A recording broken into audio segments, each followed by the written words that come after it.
Hi everyone, I'm just playing Spyro on my Steam Deck, one of my favourite games, and opening to today's video I wanted to talk about the Steam Deck and what I think of it. I've had my Steam Deck now for 6 months and I wanted to do a video on if I recommend it or not, so let's jump in. So here we are, it's my Steam Deck, here's Spyro. So I just wanted to talk about this because I've had a Steam Deck for quite a while, and well, about 6 months now, and I had a lot of apprehension when I bought mine. I wasn't sure how I would get on with it. I've never had a handheld PC before, though at the time I think this was the only one. But I was always playing on my Switch when I got this. So this was a change for me. I had just had a Switch before, and one of the things that I was most worried about was the heaviness, because this thing is obviously a lot bigger. Bit difficult to show on camera, but it is a bit thicker in comparison to my Switch, which I got here. So I have both Oled, Steam Deck and Switch, and I did this, this was a Christmas present, so LC, I know the Oled is a lot more money, and this is the 1TB one as well, with a 1TB SD card in it as well, so I've got 2TB with this. And I will say, if you are buying AAA games, big games, you need an SD card because you will run out of space very quickly. If you're playing older games, it's not really much of an issue. Personally, I've got a few games on here that aren't too big, but then I have other games that are like, well, I've got like The Witcher 3, which is 80 gig just for that game alone. So it depends on what kind of games you're going to be put on it, as whether or not, depending on which size you would get. I know you can buy the smallest version, the cheapest version, and you can put SD cards in it, and then there are also people online who show how to go into the console, take it apart, and change the hard drive space size, I think it is they do. But not something I've done myself, and not something I would personally want to do because I would be really worried of breaking it. Yeah, in comparison, so like I said, I've got the OLED of both. So, trying to show you, as you can see, just sat like this, my Switch has got a lot of reflection from my window, whereas the Steam Deck is perfect, as you can see. But I'm going to try and show as best as possible. Sorry about my phone reflection. So this is Spyro on the Switch, and then this is on my deck. And one of the reasons I'm showing this game was partly because Spyro is a game that I have a lot of knowledge about because I've been playing it since the games first came out, and then I've replayed replaying these a lot. But one of the things I want to show you is, as you can see here, if you can see, I've got 0% on these two, 83 on the first one, and then I've actually played all three on my Steam Deck. Right. And the reason for this is when I got Spyro on my Switch, and I got this as soon as it came out, I had a lot of issues with the game running really poorly, lagging all the time, and I felt like it was unplayable. There were times when he would just slow down like he was going through molasses, or the game would like sort of lag and then it wouldn't quite work properly. So I stopped playing it on my Switch, and I ended up getting it on Steam on a sale a couple of years later, and this was before I had a PC of my own, so this was me playing it on my husband's PC, and I loved how much it ran better. So as soon as I got the Steam Deck, I downloaded it on here, and the game looks so pretty on the Steam Deck. I'm going to, again, trying to show you here. It's very difficult because the Switch got all this glare which you don't have on the Steam Deck. And I will say, Switch has a screen protector, as you can see here. I don't have one on here, and as you can see, the load time between Switch and the Steam is so much quicker.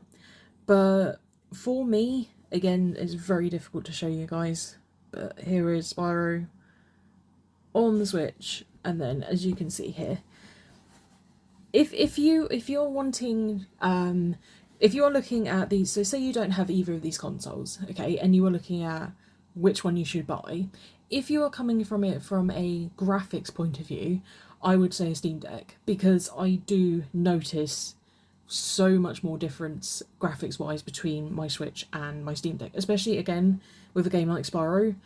When I first downloaded the game onto my Steam Deck the first day I had it, I was amazed at how much the colours pop, especially like the flames, and not that there are any here, but with the gems and just everything in general. I was blown away by how this looks. And so this was, yeah, the first game I got, and then obviously I started getting more and more games. And I will say now, so I've had this 6 months almost, since getting it, the only time I go on my Switch is when I'm making videos for you guys, okay?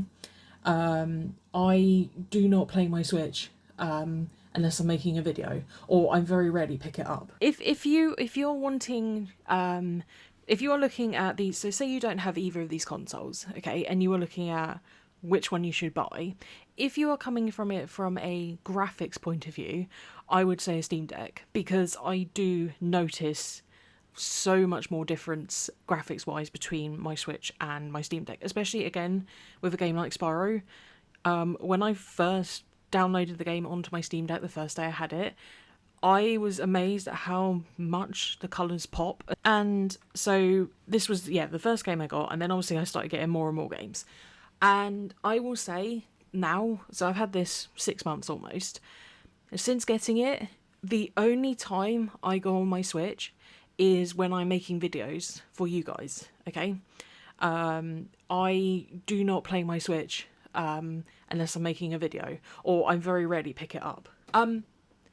One of the reasons of this for me is the Switch, the buttons, the buttons on this are quite difficult for me with my fingers. I find it quite difficult to push the buttons, whereas the Steam Deck feels a lot more comfortable because the buttons are bigger, but also there's a bit more space between them.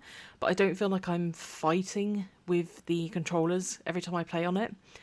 And I'm just going to show you guys what the Steam Deck looks like with its display on docked. So I have a unbranded dock. I've got it here.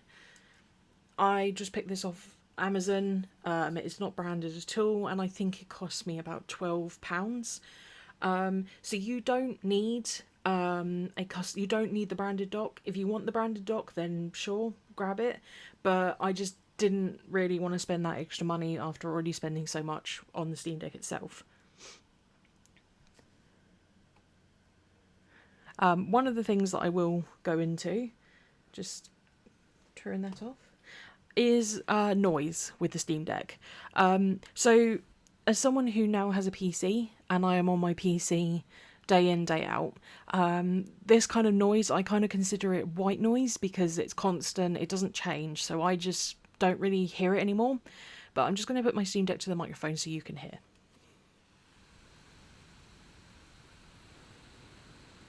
So that is these fans on the top.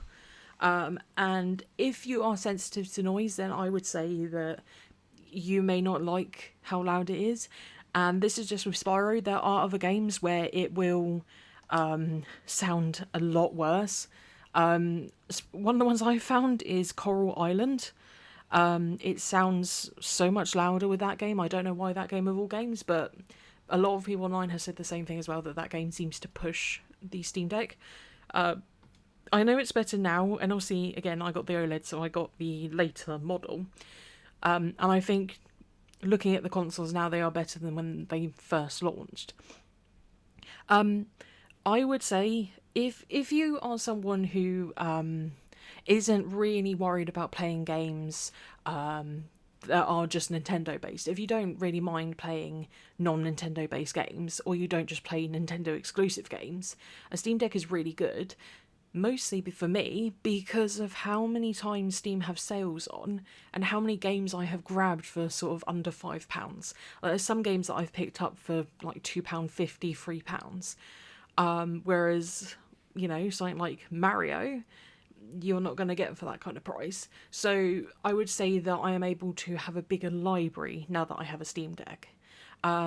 Weight wise, the first couple of weeks of playing on this console, I definitely felt the weight of it and my hands did hurt a bit. But one of the things that I did do, we are on this camera, is I've got these grips on, sticky grips, so my whole screen protect skin and protectors on these parts. This is all from Play Vital, and I picked it off of Amazon. And it looks very pretty. I'm not going to show you an up close of this because it's not very neat how I put it on, but these grips help really well for me for comfort. I find they're quite cushioned, and again I've got them on the trackpads, as you can see here, and I have no issues with it not working properly due to them being there. It works perfectly fine. I use the PC now every day, so I don't really have any issues with the interface of this. This also has desktop mode. Personally, I don't really use desktop mode very much, but if you don't have a PC and you want a PC and you want a PC for playing games mostly, a Steam Deck would be perfect for that because you can go into desktop mode and you still can do things that you do in desktop mode. But then you've also got the game mode and you can play all your games, and Steam very helpfully has sections that will tell you games that work on deck. I will say with this, and I think this is something a lot of people say, if a game says it's, so you've got three different sorts. You've got verified, tested and unverified, so green, yellow and then greyed out. I have actually downloaded a couple of games that say they're untested and they don't know if they work, and they've run perfectly fine for me. So I would say if you already have a Steam library and you have games that say they don't work, do give them a go, because it takes Steam a long time to check games and do the check mark to say yes or no they work. So it's not always a case of this game doesn't work at all, it's just it might not have been tried. So definitely give that a go. And as I said, price wise, this is a cheaper PC alternative. As I said, if you are getting a PC, you are wanting to get a PC for playing games, a majority of just playing games, a Steam Deck is much more beneficial. It's portable, you can take it with you. You can't do that with, I couldn't do that with my PC. I wouldn't be able to just take it with me if I wanted to go on holiday or something. It's portable, it's, easy to carry. You can, the more expensive one, it comes with a carry case, though I actually don't use it much because my Steam Deck is just either on my bedside table or, here on my desk. But it's portable, it's relatively lightweight. I would say if you are someone who finds the Switch a bit heavy, then you would probably find this very, very heavy. But it's not that much heavier than the Switch, considering. And it didn't take me long to get used to it. It took me 2 weeks to get used to holding it. As I said, the buttons feel a lot more comfortable. I love the triggers on this. They are very satisfying to press. I would rate this as a really good console, especially now that I've had it. And like I said, and I think you go online, especially on Reddit, and you look up Steam Deck versus Switch, you will see so many people say the exact same thing as me. As soon as they got one of these, their Switch started getting cobwebs on it because they just weren't playing it, because of this. You can mod, emulate and all that. I know you can. I haven't, and I'm not going to sit here and talk about that because I don't want to get in trouble, but that is something people can look into if they so wish. But I definitely recommend this as long as you are not someone who is, I only play Nintendo games. I personally own both because I got the Switch way before this came out. But if you are looking to upgrade and have a bit more variety of games to play, because especially one of the things is with Nintendo is games come out much later than they do on PC. Now I will say not all games will work. There are some newer games that just won't run, they won't even open. But generally speaking, most games will run on this, even with a bit of tweaking. So personally, I would recommend getting one. And as I said, there are different prices, and I will link to the Steam Deck down below so you can have a look yourself at the specs. But don't forget, you can look online, and there are ways to change the hard drive size, and you can just put an SD card in. There is a little slot right there in the bottom. That's where my SD card is. And like I said, I got a 1 terabyte SD card, which quite honestly are not too bad a price anymore. So this little guy, powerful but really good, and nothing better in the evenings than coming home from work and just going and sitting in bed playing on this, rather than coming and sitting at my desk when I've already done that for quite a long time. So yes, I would say yes, I definitely recommend one of these. I know this is a bit of a different video. I just been wanting to talk about my Steam Deck for a while, and I know there's probably less people looking into them now, but I wanted to wait until I'd had a better idea of using it, and I wanted to wait until I'd played a lot more on it than trying to do it in the first month of owning it, and I think I have a much better opinion of it now. So yeah, I definitely recommend it. So thank you all so much for watching this more different video. I hope you've enjoyed, and I will see you next week. So